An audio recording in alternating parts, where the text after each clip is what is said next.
नमस्कार। आज की कहानी का शीर्षक है बुद्धिमान बंजारा। एक बंजारा था। वो बैलों पर मेट यानी मुल्तानी मिट्टी लादकर दिल्ली की तरफ आ रहा था। रास्ते में कई गांवों से गुजरते समय उसकी बहुत सी मेट बिक गई। बैलों की पीठ पर लदे बोरे आधे तो खाली हो गए और आधे भरे रह गए। अब वे बैलों की पीठ पर टिके कैसे, क्योंकि भार एक तरफ हो गया। नौकरों ने पूछा कि मालिक क्या करें। बंजारा बोला, अरे सोचते क्या हो, बोरों के एक तरफ बालू भर लो। ये राजस्थान की ज़मीन है, यहाँ रेत बहुत है। नौकरों ने वैसा ही किया। बैलों की पीठ पर एक तरफ आधे बोरे में मेट हो गई और दूसरी तरफ आधे बोरे में रेत हो गई। दिल्ली से एक सज्जन उधर आ रहे थे। उन्होंने बैलों पर लदे बोरों में से एक तरफ रेत झड़ते हुए देखी तो वे बोले, बोरों में एक तरफ रेत क्यों भरी है? नौकरों ने कहा, संतुलन करने के लिए। वे सज्जन बोले, अरे ये तुम क्या मूर्खता करते हो? तुम्हारा मालिक और तुम एक से ही हो। बैलों पर मुफ्त में ही भार ढोकर उनको मार रहे हो। मेट के आधे आधे दो बोरों को एक ही जगह बांध दो तो कम से कम आधे बैल तो बिना भार के खुले चलेंगे। नौकरों ने कहा, आपकी बात तो ठीक जचती है, पर हम वही करेंगे जो हमारा मालिक कहेगा। आप जाकर हमारे मालिक से ये बात कहो और उनसे हमको हुक्म दिलवाओ। वह सज्जन बंजारे से मिला और उससे बात कही। बंजारे ने पूछा, आप कहाँ के हैं, कहाँ जा रहे हैं? उसने कहा, मैं भिवानी का रहने वाला हूँ। रुपए कमाने के लिए दिल्ली गया था। कुछ दिन वहाँ रहा, फिर बीमार हो गया। जो थोड़े रुपए कमाए थे वे खर्च हो गए।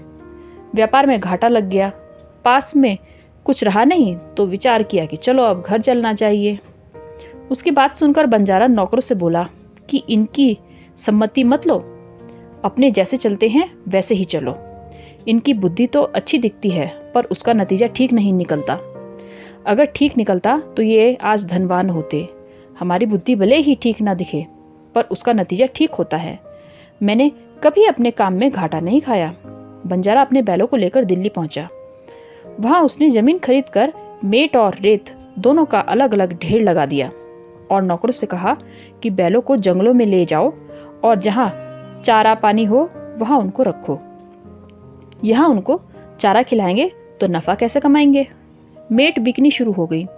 उधर दिल्ली का बादशाह बीमार हो गया।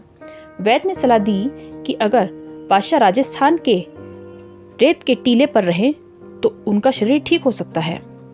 रेत में शरीर को निरोग करने की शक्ति होती है, अतः राजा को राजस्थान भेजो। राजस्थान क्यों भेजें? वहां की रेत यहीं मंगा लो। ठीक बात है, रेत लाने के लिए ऊँटों को भेजो। ऊँट क्यों भेजें? यहीं बाजार में रेत मिल जाएगी। बाजार में कैसे मिलेगी रेत? अरे दिल्ली का बाजार है, यहाँ पर सब कुछ मिलता है। मैंने एक जगह रेत का ढेर लगा देखा है। अच्छा तो फिर जल्दी रेत मंगवा लो। बादशाह के आदमी बंजारे के पास गए। उससे पूछा कि रेत क्या भाव है? बंजारा बोला, चाहे मेट खरीदो या रेत खरीदो, एक ही भाव है। दोनों बैलों पर बराबर तुल कर आए हैं। बादशाह के आदमियों ने सारी रेत खरीद ली। अब बंजारा दिल्ली से आए उस सज्जन की बात मानता तो मुफ्त के रुपए कैसे मिलते? इससे सिद्ध हुआ कि बंजारे की बुद्धि ठीक काम करती थी। इस कहानी से ये शिक्षा लेनी चाहिए कि जिन्होंने अपनी वास्तविक उन्नति कर ली, जिनका विवेक विकसित हो चुका है, जिनको तत्व का अनुभव हो चुका है, जिन्हें अपने दुख, संताप, अशांति आदि को मिटा दिया है, ऐसे संत महात्माओं की बात मान लेनी चाहिए, क्योंकि उनकी बुद्धि का नतीजा अच्छा हुआ है। जैसे किसी ने व्यापार में बहुत धन कमाया हो तो वह जैसा कहे वैसा ही हम करेंगे तो हमें लाभ होगा। उनको लाभ हुआ तो हमें भी लाभ क्यों नहीं होगा? ऐसे ही हम संत महात्माओं की बात मानेंगे तो हमारे को भी अवश्य लाभ होगा।